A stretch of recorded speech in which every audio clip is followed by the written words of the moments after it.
Should we start the episode singing Christmas carols over each other? It's a good question. It's a really good question. One that I do not know the answer to, but I'd love the question itself in terms of whether or not we should do that for sure. Yeah, no, it's an interesting, I'm not sure, honestly. I guess I haven't really put much thought into it, but I I'm wondering the same thing, but then I'm wondering what, maybe we don't though, but what if we did? I don't know. It's a toss up. Let's try it. It's a Christmas toss up. We can edit around it if we don't like it. But we always could. We could definitely try it. I think at any point, I mean, that's definitely, if there's a table full of things we could be trying or doing, it's never not going to be an option for sure. No, I totally agree. I'm with you 100% in that sense of acknowledging the fact that we have a plethora of options in front of us. You know what I mean? Oh, I know what you mean.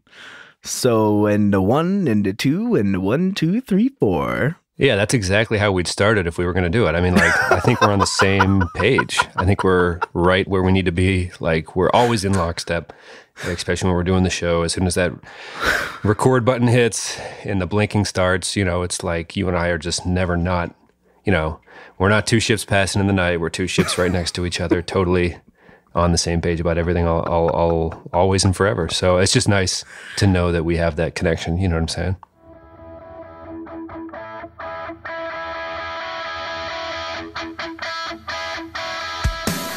What is going on, everybody? I'm Tom. And I'm Pat. We're best friends, and you're listening to the Reminiscent Podcast.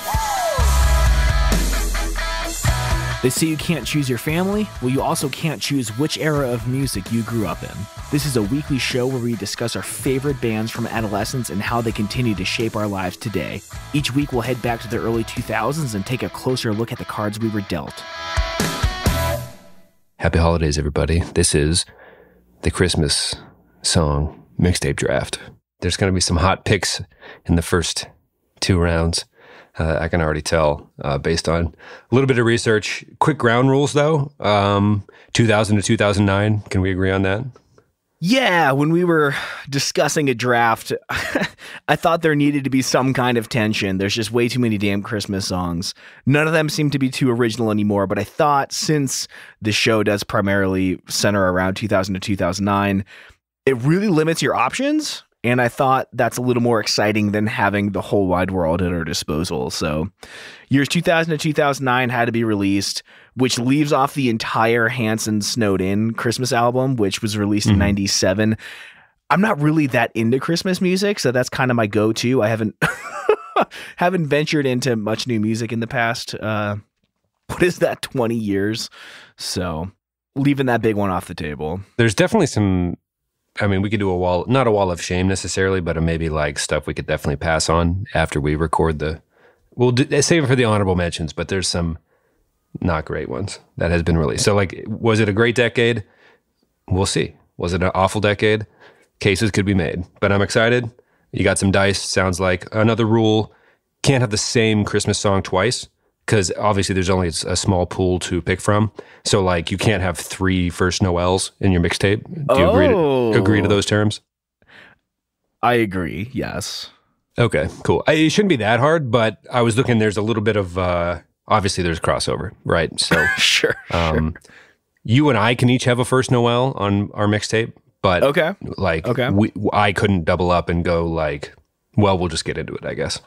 Sure. So I've got 2 dice here. Do you want to pick evens or odds? I'll go odds. All right, we've got a 5 and a 1, so that's an even number. Cool. Right? Yeah. So you get to pick whether you want the first and the 4th pick or the 2nd and the 3rd pick. Do you want to go first or 2nd? I'll go first. Ooh, okay. Yeah. My boy is feeling a bit saucy. I think I know what you're going to pick first, and I think I'm happy about it. I don't know. We'll see.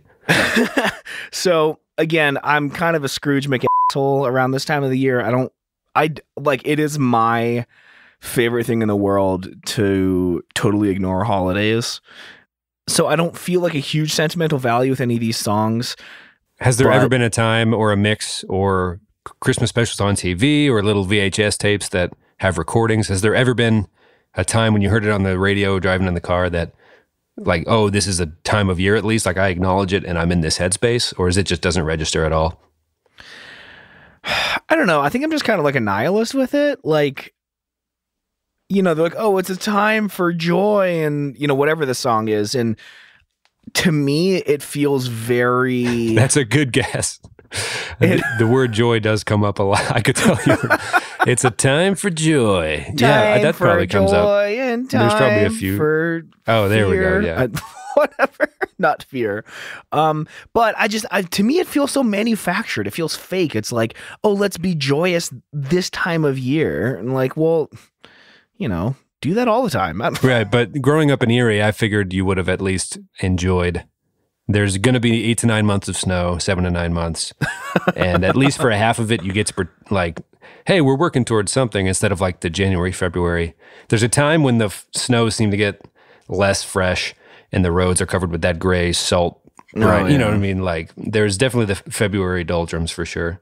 I say, yeah, it's commercial, or made up. Of course it's made up, but makes it more fun, I guess. Like let's buy a tree and hang it in our house and risk bugs because it gives us something to do because it's super cold right now. So I enjoyed the time off of school, but anymore to me, like, I don't know, man, it causes expectations and expectations lead to failure. Oh, I will say this. I hate gift giving. People are like, what do you want? I'm like, what does anybody want? I don't know. I don't really have any hobbies. You know what I mean? So I feel like I always have to get the other person. There's like a pressure, like competitive nature wise, to get a better gift. Yeah. I think my family there's talks of switching to a model where we Secret Santa ourselves, and we each only have to get one gift for one other member of the family instead of like all of us just being super fake modest. Like, I'll just get a candle. Just get a candle. I don't care. I like whatever. But so. It's a little tough because, I don't know. I just don't like it. Birthdays in particular, what do you want for your birthday? It's like, I don't know. Socks and underwear, I guess. Many pairs of shoes. So I'm just good on shoes for a few years. I don't know. You know what I mean? Like if it gets too logistical, like you don't want to just ask for money, but really if you're being too logistical, you're basically just asking for a bill to be taken care of. Like, can I get $73.11? I think that was my energy bill last month. You know what I mean? Like, yeah, my mom, she called me the other day and I was visibly upset about something. She's like, what's wrong? And I was like, something's wrong with my brakes on my car and I don't have money to fix it. She's like, well, for Christmas, I can get your brakes fixed. I know that sounds really boring. And I was like, that sounds like the best thing ever. Are you kidding me? Right. So one thing I appreciate about my wife is I've never run into anybody as straightforward as her with gifts. She'll just be like, granted, you still want to have something that like you can unwrap that's a surprise on the day of, because I think there is like a childish wonder aspect to not knowing what's been wrapped for you, right? So there's always like small gifts, but in terms of like the big, hey, what do you want to have accomplished or what do you want to do? Sometimes she'll be so strangely specific, it feels like a trap, right? And I don't want this like clip of audio to be taken from the pod as like a tweet about how men are clueless or whatever, because I do try to like surprise her with other things as well. But sometimes it's like, ooh, this one little small thing could help if you're putting a few things together or whatever. So right. It's weird as you grow older, you're like being more straightforward does help, even though it feels kind of during a stretch or maybe still like it feels weird. I don't know. For me, there's a block in my head to ask for things. Ooh, I'd love this. I mean, I don't really play video games. There's not a lot of like logical things to just buy to continue. I don't know. So it's a little tough to just think of a thing to ask for me personally. I'm not saying this is for everybody, but I guess it's probably just best when you're honest. So maybe you should tell your mom you do want your brakes taken care of. I don't know. Maybe that would help her. And she would feel like she's being helpful and stuff. Anyway, the psychology around every step of all of that not drives me nuts, but makes me uncomfortable. So I just don't care for it a ton, but I appreciate Christmas. I appreciate the gestures. But I can take it or leave it. But in terms of an Erie, Pennsylvania perspective, I love that it distracts us from how cold it is for the first half of how cold it's going to be. You know what I mean? Yeah, I mean, so I love giving gifts, but when I'm being asked what I want, the issue is I have so much stuff. I feel like I have everything I could ever possibly want. So there's this thing of like, okay, if Megan, my wife, asks me what I want, I should probably come up with something under $50. The problem is everything that I want is thousands of dollars, and that's not something you can ask for Christmas. So then it's like, okay, I need to find something that like I'd actually want to have around, something that costs not much money, because there is that aspect of like, we always ask each other, what do you want? We'll get that thing, but then we try to have a surprise as well. So like you have to like devalue or come up with something that you want that's less money than you know they're going to spend total, because they're also going to buy something that's a surprise. And there's like way too much math, way too much psychology that goes into it, where it's just like, don't get me anything. Buy me a black t-shirt. I don't know. Yeah, my mom likes to, I'll be like, socks and underwear. Sure. I'd love to come away once a year with like a few more pieces of clothing in the closet, because I am totally backward and just awful about clothes. I will wear the same shirt forever until it is just like, so until it doesn't cover skin anymore, holes wise. Like that's just been my whole thing. But yeah, my mom likes to, if I show, and I don't know, she's like, oh, the one year you said you didn't want socks and underwear. And I'm like, I think you're making that shit up, dude. I think you're wrong about that. I don't know. Like latching onto one small thing or something. It's just like, yeah, but I got to wear those socks and underwear. Like, oh, yeah, it was great. You know what I mean? Like, it was so useful and good. So I don't know. I feel like I came up with a solution, and she's like, I'm never doing that again. I'm like, what? We never had this conversation. You just made up your mind about something. Anyway, that's been our talking about Christmas and our moms portion of the podcast. Yep. Well, I will say one last thing. So one thing I can never have enough of, first of all, plain black t-shirts. I'm looking at Tooltex 100% cotton t-shirts. Give me 1,000 of those.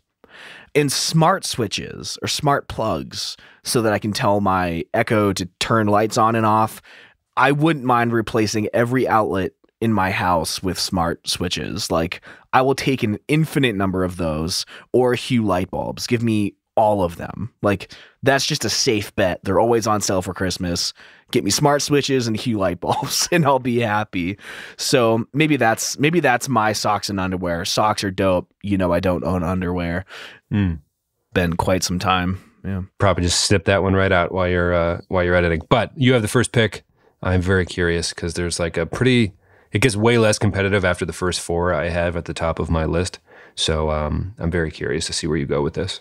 And I only have like 5 songs, so if you take any of mine, I'm screwed. But number 1, I don't want you to take this. Michael McDonald's Christmas on the Bayou.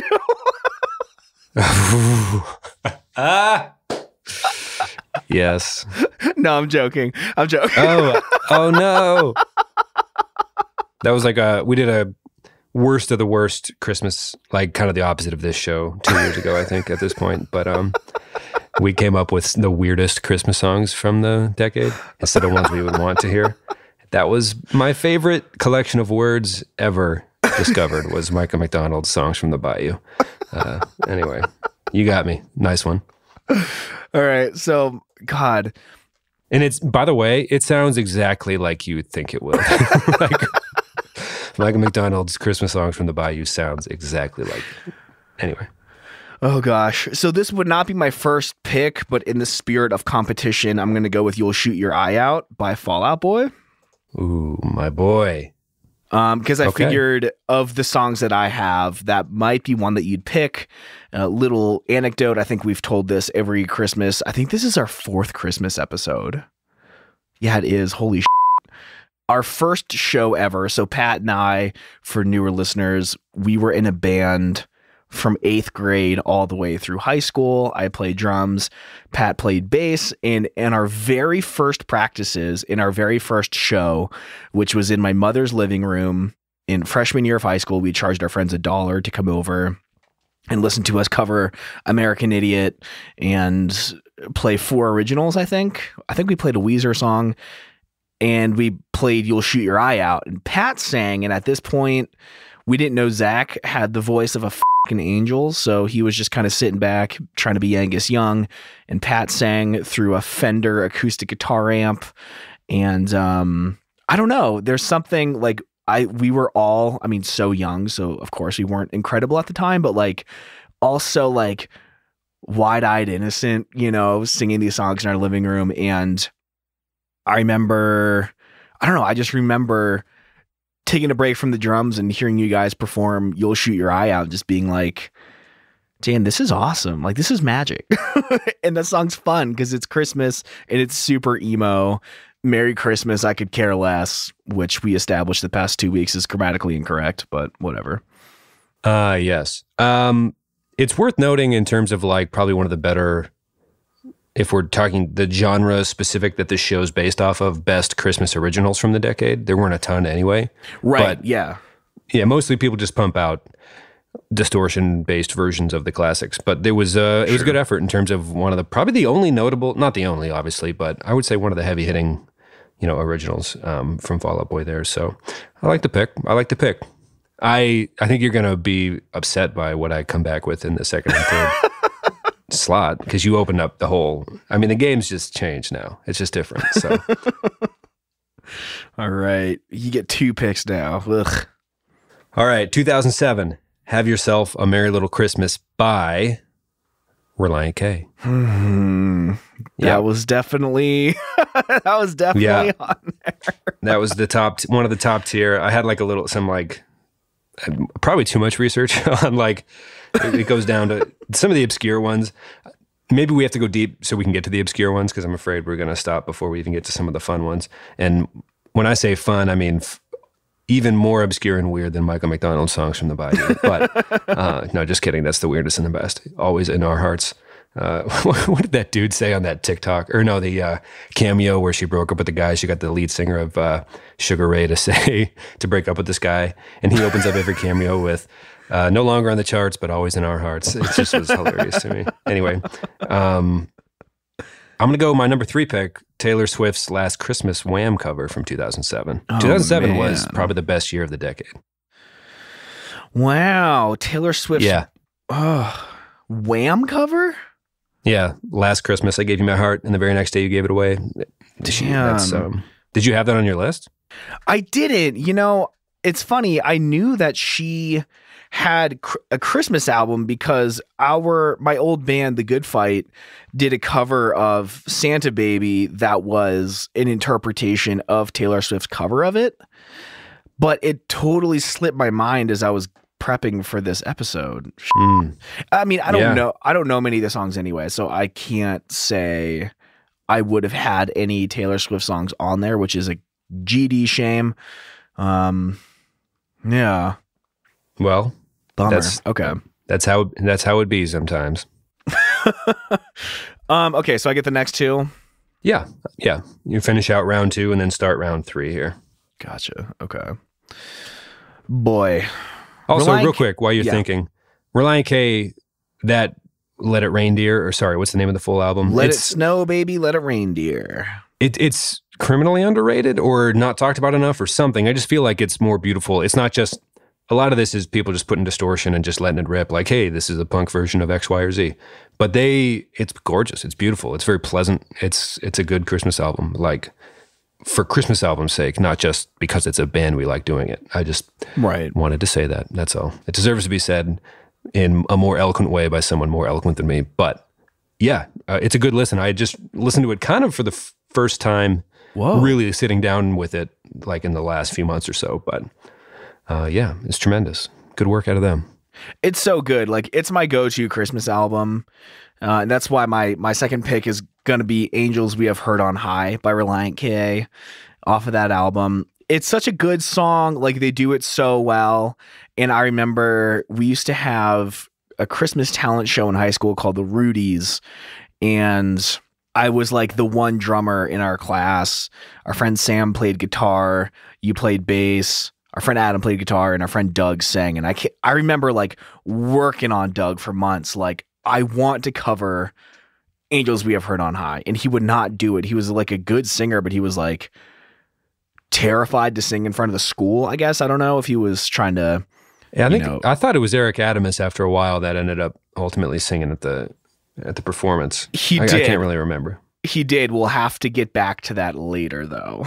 Ooh. Oh. You know what? I think you're hinting that I should not pick that song of yours unless you're going to pick it next, because it's a hot one on the board. Oh God.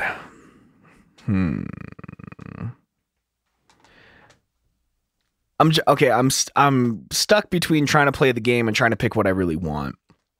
Okay. Let's do it now. All I Want for Christmas Is You by My Chemical Romance. Ooh, which one is that for you? Playing the game or the one you want? Both. Cool. Sounds like a good pick. Works out. No, so like, okay, that's the song we ended up doing for the Rudies, and Eric Adamus sang, and he was in this band that kind of sounded like they were trying to be like a groovy Elvis kind of thing. He had that very theatrical voice, and he was just like, I mean, he was a good dude, everyone loved him, but he was like one of the only people that volunteered to like actually sing to do the Rudies. And it was funny because we're doing a My Chemical Romance cover, you know, heavy drums, heavy distortion, this guy with a theatrical, like bluesy, not even bluesy, what the hell would that even be, kind of voice. I think it's fair to say that we were grateful that he even cared to sing for us, because we didn't have one. And we should have picked a song that better suited all of us, I think, is what you're trying to Absolutely. get at. No criticism. No criticism at all. Very happy to do it. It was just like such an odd pairing. And then what made it even even weirder was the poor dude like broke his leg 2 weeks before the performance. So then he kind like of just Tiny had Tim is offering up his last gasping breath to help us sing at the concert. And he just like hobbled around stage on like a crutch and his leg in a cast. We should write him a handwritten thank you years later. Thank you, Eric. I'm not making fun of him. It was just so funny, like looking back, and like, of course, you know, I took it so seriously because I was like the punk rock drummer, like I thought I was of our school, you know, and just if I even took a second to look up for my drums, the scene in front of me was so different than what was going on in my head, you know? Right. God, so funny, but I mean, it's a great cover of the song. Really cool kind of halftime like breakdown thing in the bridge. It's a good song, but the memories attached to it are just like so storybook-esque that like I had to pick that one. So well, and it's probably, if the You'll Shoot Your Eye Out is the best original pop punk emo, again, very specific genre and time period we're talking about here. Yeah. That's about as good, like they took the Mariah Carey song, who, I mean, for me personally might be the best Christmas song ever, her rendition of, you know, her singing that. And they, you know, kind of just threw some guitars and Gerard Way did the damn thing. It's a really good cover. I mean, it might be one of the better ones for, again, the very specific time period and, you know, genre niche we're talking about. But you got a good couple ones there. I think we got a competitive little back and forth going.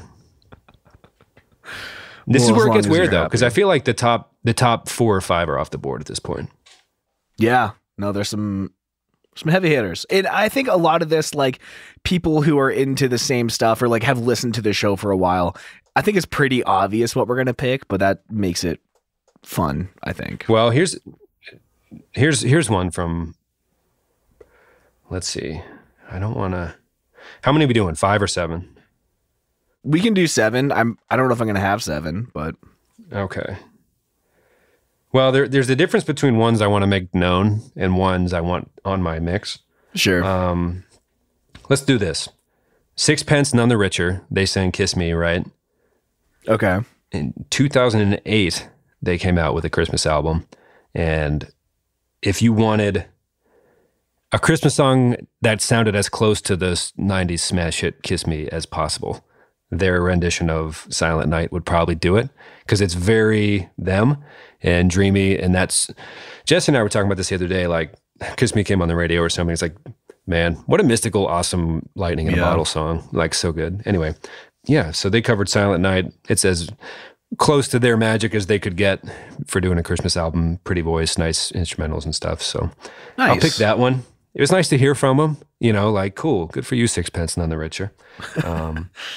I mean, it's the feel-good story of the decade, honestly. But let's go 2000. That was in 2008. Also 2008, Sheryl Crow. Oh. We did an impromptu Sheryl Crow episode like 2.5 years ago. Yeah. Her "I'll Be Home for Christmas" album, the title song, "I'll Be Home for Christmas." Good voice, good guitar.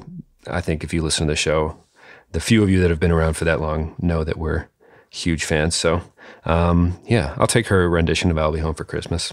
And I feel pretty good about the list so far. Yeah. Nice. A little bit of diversity up in this bitch. That's fun.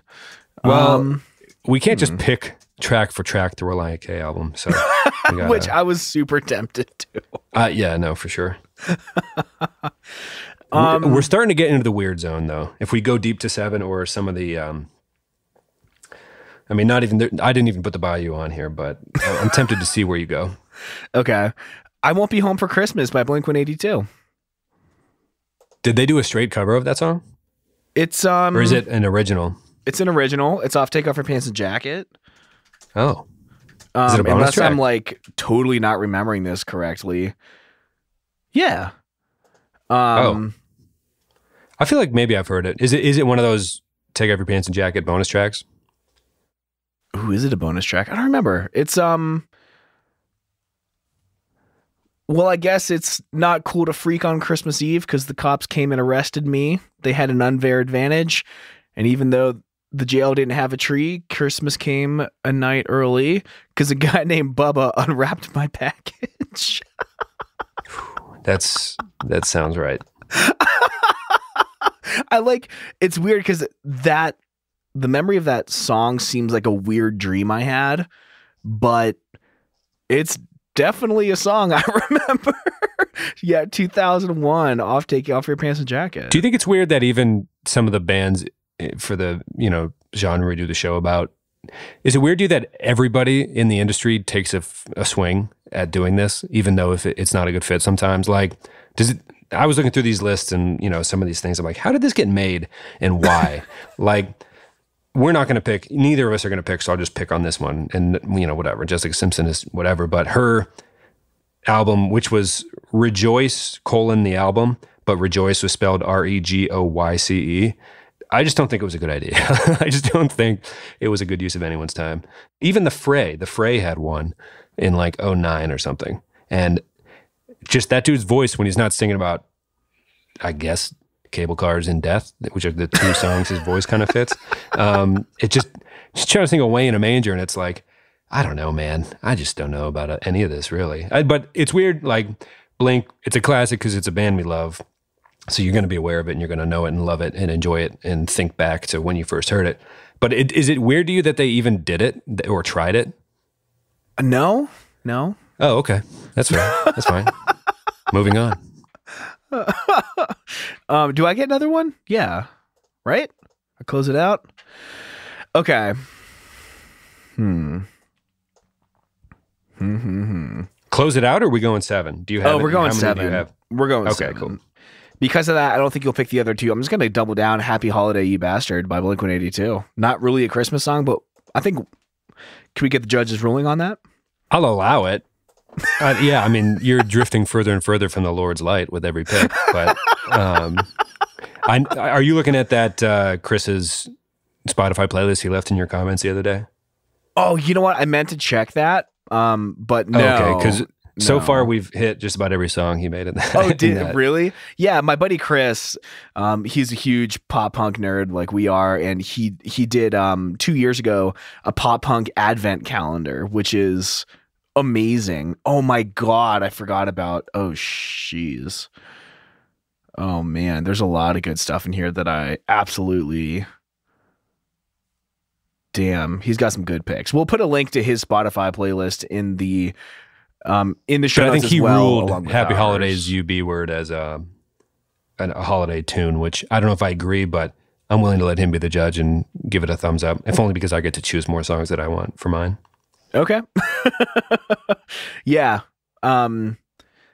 Yeah, we'll put our mixtape playlist as well as Chris's in the show notes, reminiscentpodcast.com/episode/148, Apple Music and Spotify.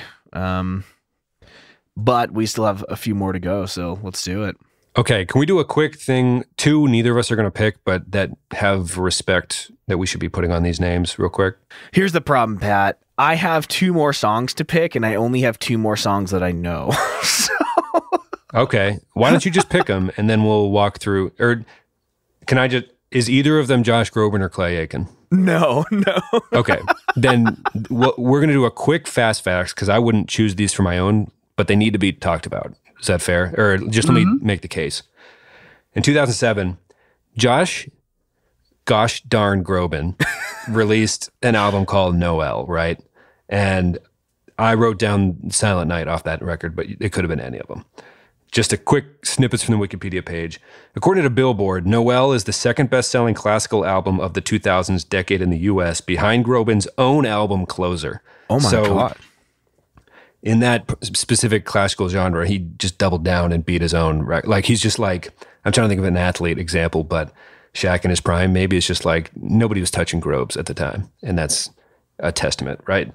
Factoid number 2, the album has set numerous Billboard 200 records, starting with being the first Christmas album to spend 4 consecutive weeks at number 1 in the chart's 51-year history, as well as being only the second Christmas album to ever spend 4 weeks at number 1, tying Elvis Presley's Elvis's Christmas album.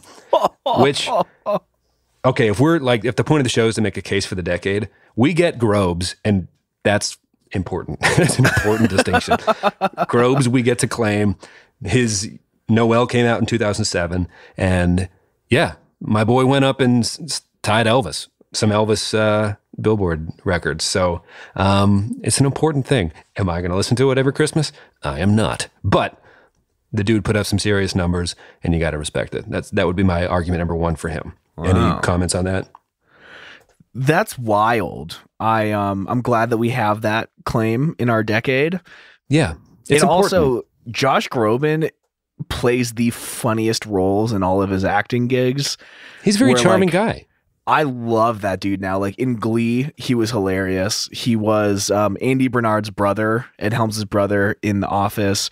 He plays like, it's funny because his music seems like so not self-righteous but like righteous because the Christian angle, and then he portrays like the best like egotistical asshole in all of his acting roles, and like the dichotomy of the two versions of him that we see are hilarious. So I love that dude. I'm glad that he great gets sense of humor. You have every reason to want to hate him, but he's acts in the exact way that makes you unable in every way. Seems like just he can bring the thunder, and he chooses to behave that like totally pleasant. So it's like, man, what a good guy. Like, thanks for being this age and coming out with music during the decade we're talking about, Josh. We owe you one, buddy. We should get him on the show. We should, yeah, dude. Hey, Grobes, if you're out there, Grobe Nation, hit us up. We'd love to discuss Christmas stuff or non-Christmas stuff. What's it like, man? What's it like to be Josh Groban? There was a girl I worked at the newspaper in college with, who she just huge Grobes fan is an understatement. But he was in town, or he was at the Nelsonville Opera House, I think maybe, which is like kind of a historic venue in southeastern Ohio near Ohio University's Athens campus. But everyone at the paper tweeted at him that night. Like, we got like 150 people to tweet, like, can you just say hello to Rebecca, like this person? And he did. He said hello. Oh, thanks. wow. He was like, you have very enthusiastic friends. Thanks for being a fan. It was just like, man, this sucks how nice he is. Like, what a guy, man. So wow. That's pretty much the closest I've come to crossing paths with Joshy. But anyway, 2004, Clay Aiken. There was a little bit of American Idol juice here in the early part of the decade. He came out with Merry Christmas with Love. I wrote down Winter Wonderland. It's a pretty good one. Like, if we're talking about putting it up against the classics, these are the two I'm trying to say that I wouldn't pick, but should be noted. And it was Merry Christmas with Love was certified platinum and was recognized platinum, Tom, and was recognized by Billboard as the best-selling Christmas holiday album of 2004 and the best-selling Christian album of 2005. So wow. Clay Aiken just sat down and just like laid this thing out there, like, deal with it. And it had so much momentum coming out of the holiday. It was the best selling Christian album of the next year. So I don't know. I just thought that was miraculous. Put some respect on Clay Aiken's name. He wasn't just that song where he sang about being invisible, which was kind of creepy at times, but the man came out with a decent Christmas effort, and I think we should respect him and Grobes. And that's our little halftime factoid segment. Thank you for indulging me. In the meantime, I am on joshgroban.com filling out the contact form. Josh, this is, zero irony. You are a terrific dude. So come on over. Come on over? Yeah, come on over. That's what I meant to ask. Come on over. I'll cook you up some things. Okay, is it your pick, or was I just... You close it out. Ooh, close out the 5 or just go 5, 6, 7 or? Oh, give me 5 and 6. 5 and 6. Okay. Here's one. Trans-Siberian Orchestra's Wizards of Winter. You know that one that you always see behind, YouTube videos of good house decorations. Dun, dun, dun, dun, dun, dun, dun, dun, dun, dun, dun, dun, dun, dun, dun, dun. You know what I'm talking about? Not really. No? You don't know Trans-Siberian Orchestra, Tom? I know that Dwight loves them. 2004's The Lost Christmas Eve album. It changed the game, Tom. They haven't stopped touring since. It's an important thing. People, yeah, it was the thing. Like when YouTube was just first like, hey, YouTube, that's what you have to know this now. I feel like it was a thing for like 3 full Christmases. Like, oh, we did that house thing too. With it's just like it's getting less cool the more people that do it. But it's always the same song. You've seen it in car commercials. My parents definitely. I don't know if they've seen them live, but they had the CD in the changer for sure. We'd go through all of the Christmas albums and stuff that my mom liked heading up into the holiday. But that was always like, it's got like basically. If Dragon Force did a Christmas album is the best way I can explain it to someone who's unfamiliar with Trans-Siberian Orchestra. But it's definitely like, it rocks. I think it's become kind of a parody of itself. Because once you hit like Blue Man Group fame, you're not going to be taken, like people are going to find, you know what I mean? Like once you get a certain amount of famous, you have a certain amount of, negativity that has to come your way, I guess. Like you can't just be the it person or it group forever, right? But yeah, they just tour and they do it, their shtick, and it rocks apparently. Never seen them live, but I think in terms of what happened this decade, it had to be noted. And yeah, Wizards in Winter is going to be my next pick. And I wish you would have been aware of them because I was curious what your thoughts were because it kind of just came in and old people were like, yeah, like they just love Trans-Siberian Orchestra for a minute there. And kind of a mystical name, mysterious album name, but yeah, anyway, I guess we will not be discussing their trajectory any further, but felt it need to be stated or mentioned. Let's see. Let's do this. Are you ready? Yes, but I do want to say your message was submitted successfully. Thanks. You think he'll be on before the show's over? No, I'm just kidding. I don't want to tease that. Like, wait, did they pull this off? Like, no, I don't want to make that. You can't have any content promises that you don't fulfill. So no, that's not going to happen. Unless it does. Christmas miracle? I don't know. It's hard to say. Let's do this just to keep it fun. No, that should be an honorable mention. I don't know. This is tough, man. You know what? Okay. I'm going to let you pick next, and then my 6 and 7 are going to be the weirdest ones I could find on the internet. How's that? Okay. But and then I have a bunch of honorable mentions that I want to talk about. 5, 6, 7. Gosh. Okay. I only have 2 more songs that I even know of, and one of them I just heard for the first time like 10 minutes ago. Christmas at 22 by the Wonder Years. It's a really nice like B-side. It was also on Chris's playlist there. Really nice little acoustic jam. They're really good at doing like the campfire-y acoustic jams. I just heard it for the first time today, but I was struggling to find 7 songs that I know / care about. So I'm going to throw that in there. And then my last pick is actually a song that I loved when it came out. It's called My Christmas List by Simple Plan. And it's like the cheesiest little Christmas song. But when I was in 8th grade at Iroquois, where I met you, I was in this like computer class and we had to make a Christmas, we had to like Photoshop something basically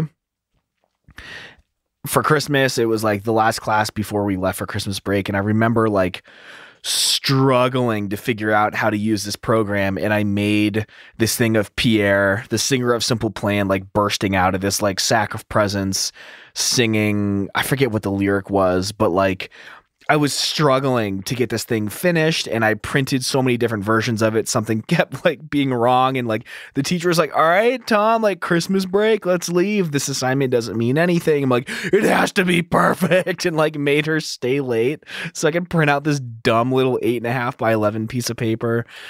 I kind of forget how the song goes at this point, but I know at one point it was very important to me. And Simple Plan was kind of the bridge between top 40 bullshit back in the day into like what ended up being like Blink-182 and bands like that. So I'll always hold Simple Plan pretty near and dear to my heart. And it was honestly just the last Christmas song I could even think of. So this is the part of the Christmas special where You're like, Tom, see, you've had the magic of Christmas in your heart all along. You're like, it was just this silly little Christmas ditty by Simple Plan, a band that was really important to me. And I remember some memories from back in the day, and it warms my heart a little bit to think about. You just described the point of all Christmas music. So like, I think we've accomplished. This is definitely the part of the special where it's like, hey, maybe it's not so bad to just hug a loved one this holiday season and maybe drink a cup of cocoa. That's all we're saying. No, anyway, I just love how that's set up. And the words you were using, it was like, Tom knows exactly what this is all about. He's just choosing to be a hard ass about it. But, okay. Basically, is the rest of the show just going to be me like bulldozing a huge list of bad ones? It's all you, man. Cool. This is tough. I'm going to go with Bare Naked Ladies, Old Lang Syne, off of Bare Naked for the Holidays, and that was released in 2004. Old Lang Syne, Reliant K did a good edition of it on so good. Their album. Beautiful song, hard to get wrong. Bare Naked Ladies do it justice. And then I'm going to also say Blue Christmas by Bright Eyes in 2002, if only because, true to the show, this is the most 2000 sentence I saw in my research. It was Bright Eyes covered Elvis's Blue Christmas in 2002, and that song, that recording was featured on an episode of The OC. So it's just a cool thing to be aware of. I'm glad we encountered this week. Every show, gives you a little nugget to hang on to till next week, hopefully. I hope this is it for you. Yeah, there was, here's the honorable mentions. Do you have any honorable mentions, or you just want me to bulldoze a few? Dude, I'm tapped out, man. It's all you. Cool. People probably would have expected me to do Weezer's "Oh Come All You Faithful" from 2008. Don't love any of Weezer's Christmas stuff. Jimmy Eat World had a forgettable Last Christmas effort in 2001. Also, speaking of Jimmy Eat World, one of the listeners of the show texted me and said, am I going to be angry about what I hear? Because I haven't started it yet. And I said, probably, you should just skip this week. I think it picked up. We did Future's anniversary last week. I think it picked up as it went along, as we started to discuss more of the songs individually, but apologies. Two good weird ones. 2005, Nick Holiday from Nick Records, Nickelodeon that is, had a song, a full track list from all their featured shows at the time. SpongeBob, they had Dora do their Feliz Navidad cover, which I wasn't sure if that's it. Anyway, I love that song. Good weird one. Similar to the Clay Aiken album, 2004 also featured Hung for the Holidays, an album by William Hung, and his rendition of Deck the Halls is unforgettable. Sufjan Stevens, one of these days I'll get it right on my first try. He had a Songs for Christmas effort that was not recorded in 2006, but released in 2006. His version of O Come Emmanuel, not for me, but if you like Sufjan, it's for you. Let's see. Smash Mouth covered the Kinks song Father Christmas, where it's like, give me your money. Anyway, that came out in 2005. Would have been probably my next pick if we went deeper. That album was called The Gift of Rock. I enjoy what some of the artists are naming these Christmas albums, because really try to make it their own, JK. We already talked about the respect that deserves to be given to Josh and Clay. I already mentioned my first Nope, 2004, Rejoice, the Christmas album by Jessica Simpson. Pretty forgettable. The Fray, 2009, Nope. Christina Aguilera, I was expecting more from in 2000. She came out with, I think the single off that one was the Christmas song, The Chestnuts Roasting on the Open Fire. Not great. Destiny's Child came out with, their Christmas album in 2001, Rudolph the Red-Nosed Reindeer. It probably would have been my next pick after, I don't know how many rounds you would have had to go, but, it's catchy, it's good, it's hard to go wrong with them. Faith, and this is just in the interest of, I'm almost running out of breath, so I'll let you talk very soon, and I apologize to everyone for everything as always. In terms of just like decade, like who was, allowing us to defend the decade, Faith Hill and Leanne Rimes had some good Joy to the World, Oh Holy Night type country Christmas albums and stuff, so worth mentioning those as well. But yeah, that's my list of honorable mentions. Awesome. Yeah, the William Hung one, it's fun, kind of. It reminds me of the Muppets and John Denver or something, in the sense that you don't want it to be good or soothing. It's just weird and fun. Like, it's the holidays. Like, oh, he had one. Cool, yeah. Like, Deck the Halls isn't like, I'm really showing my range. And it's just like, yeah, sure, let William Hung do a Christmas song. Like, I love it. Let's keep. And the fact that he named it Hung for the Holidays, everything about it. Everything about it feels like it deserves its own It's kind of like the Star Wars Lost Christmas special. Like, we should have dedicated 50 minutes to just discussing William Hung's fame and how it led to that Christmas album. But anyway, worth mentioning. I was obsessed with American Idol when I was younger. I think like I started watching on the second or third season and like call in and cast my vote and stuff. But I definitely had Clay Aiken's first album, and I fell asleep to that every night for like months when it would have been 2004, I think. It put me to bed, man. It was soothing. I liked it. I really relied on that album, dude. Got me through some times. Him and Ruben, it wasn't like Ruben didn't have those lower tones mastered. I mean, the dude could sing as well. So that was a tough one. That was a tough season. But yeah, William Hung, I had his album too. It was like burned from a friend. I don't know. Just an anomaly. Yeah. And I love it. It was, it's just the entertainment biz, Tom. More like Holly Weird, am I right? We should stop the episode now, actually. I actually don't have a ton more. I think we'll put the lists in the playlist up, or we'll put Chris's playlist up because he kind of saved us this week. Appreciate the effort that you kind of didn't even know you were writing the episode for us. But You'll Shoot Your Eye Out and the My Chemical Romance All I Want for Christmas Is You cover. So you did very well as well, even though I don't know if I'd put the depth and actual Christmasness of the lists. Who knows what the voting public decide. Okay. Queen Amanda will descend from her throne, I'm sure, at some point. Before December 25th and let us know her thoughts, and we'll share those with you. But fell down the wormhole pretty deep this week researching this show. Not the best decade, I don't think. Obviously, no, it's like, great. Well, Grobe's, I don't know, Sinatra was okay, but it's just like we have Josh Groban, and that's kind of it. And like, obviously, doesn't compare to Bing Crosby and everybody that laid down the stuff we all hold near and dear. But interesting to see how weird it got and how good at times it was. Yeah. Yeah. I mean, the Christmas albums were fun. I actually just saw today, 7 years ago, my band went to Walmart and did a Christmas photo session. Maybe I can put a link to that photo in the comments, because we put out Santa Baby, like I said, Taylor Swift version. Talked about Kissing Boys because I thought it would be funnier to not change the lyrics from the cover. And, you just see how things don't age well super over time.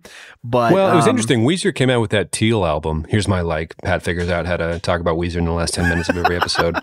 I don't know if it was the Scrubs cover they did off that really weird cover album they came out with. Like 2019, there's just too much to really dissect because a lot of goofy things happened. Not just in the decade, but just in the last 2.5 years, maybe. But I guess fans were like, you shouldn't change it because you should just sing it from the perspective of what the songwriter wanted or whatever. And he checked with TLC or whatever, and they're like, he didn't change the lyrics because he was a guy singing instead, which sounds like you are, did something similar, sounds like what people would put a thumbs up to. Well, dude, I'm recording this Taylor Swift cover album and I'm not changing the genders or anything. I just want it there's some times when it's fun when the perspective is changed and it's done uniquely, but who cares, dude? Just sing about it. I think there was a meme. It's like, don't change the genders. For that 3.5 minutes, you're in love with a guy. You know what I mean? Just cover the song. I think that was the tweet. Was it Joel Kim Booster, the comedian? Who I think it was his tweet that Rivers Cuomo was referencing in the interview that I saw about the Scrubs cover. But yeah, for those 3.5 minutes, it's just art, right? It's an expression of emotion. So yeah. Anyway, I'm happy we did this. I'm excited for the playlist because I swear to God, I'm going to listen to it. I don't even know. Well, we have a new shirt for this week as well. You can check it out, reminiscentpodcast.com/shop. And the playlist will be at reminiscentpodcast.com/episode/148. You can join the conversation. I don't want to say that. You can hit us up on Twitter. No, say it. No. Say it.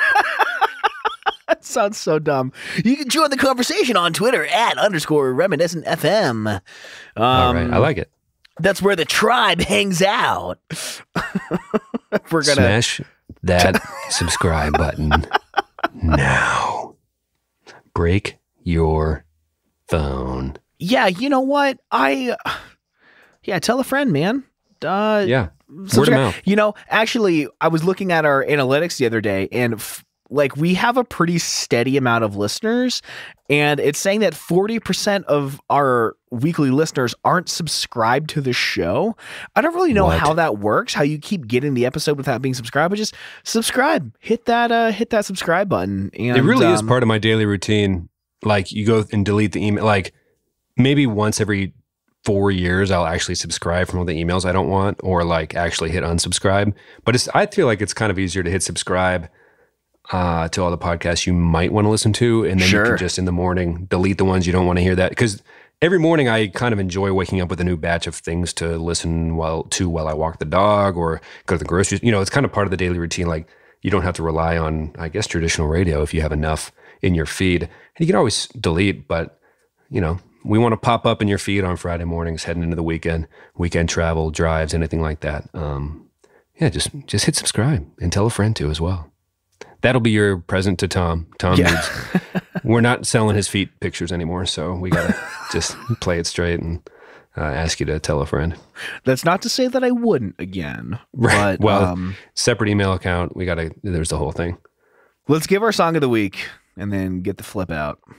Let's get the flip out. White Stripes came out with like a live album years after the fact from Mississippi. I think if you search those keywords, it'll come up. That's not my song of the week, but worth noting, given the show's subject matter. Beck, A, apparently no longer a Scientologist, and B, came out with an album called Hyperspace. And before the show started, I was just listening to Uneventful Days, which is track 2 on that album. I think the first one's more of an intro track. But, you know, sounds as weird as you want Beck to be, right in that experimental zone or whatever. So yeah, bring it on. Thanks for, cool. Beck's back. And yeah, that's my song of the week. Awesome. I think it was last week or maybe 2 weeks ago, I mentioned Andrew Huang, his YouTube channel. He did this thing where 4 different beat makers or producers get a sample and then they have to make a song out of it. I found another one from a while ago, and one of the artists, she goes by Bad Snacks, and I really loved the song that she did. I'm really enjoying the music she's putting out. There's a song called Thursday Night Alien Fight. Yeah, awesome. And it's just good. Like, it's really, she plays violin in some of the songs, and the beats are dope, and super talented, and I'm enjoying the tune. So Thursday Night Alien Fight by Bad Snacks is my song of the week. Nice. Yeah. I think the trucks that were out cutting down the beautiful forest that used to be near my apartment window have finally stopped. Now that we've reached. I think they were, you know how it beeps when you back up? They must have been going in reverse the whole time because it was just nothing but that noise. Like, you think they'd have to drive in the direction of forward at some point, but I thought I heard beeping. Okay.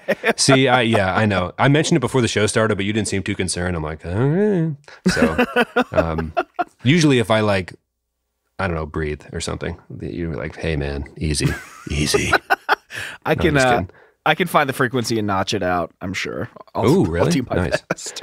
Hey, also, if you know anybody that needs anyone to edit their podcasts, Tom is too, he's good at it. And I'll say it if he won't. So you should email him. Thanks, man. I agonize over this show every week. It legitimately impacts his mental health, how good he wants your audio to sound.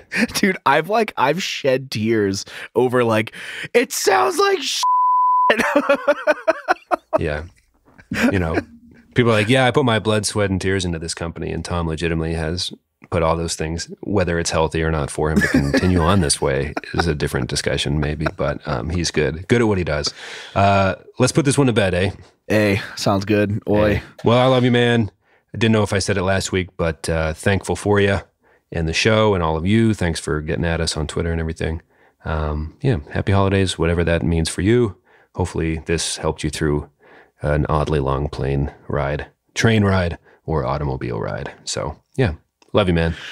All right. Well, I love you, dude. And I'll talk to you in about 5 minutes. All right. Bye. See you. Hey, everyone. Thank you so much for checking out our Christmas mixtape draft Feel free to tweet at the show at _reminiscentfm and let us know what your favorite songs from the decade would make it onto your Christmas playlist. Check out our playlist on Apple Music and Spotify with the link in the show notes, reminiscentpodcast.com/episode/148. We hope you all are getting into the Christmas spirit, and we will see you all next week. Love you. Bye.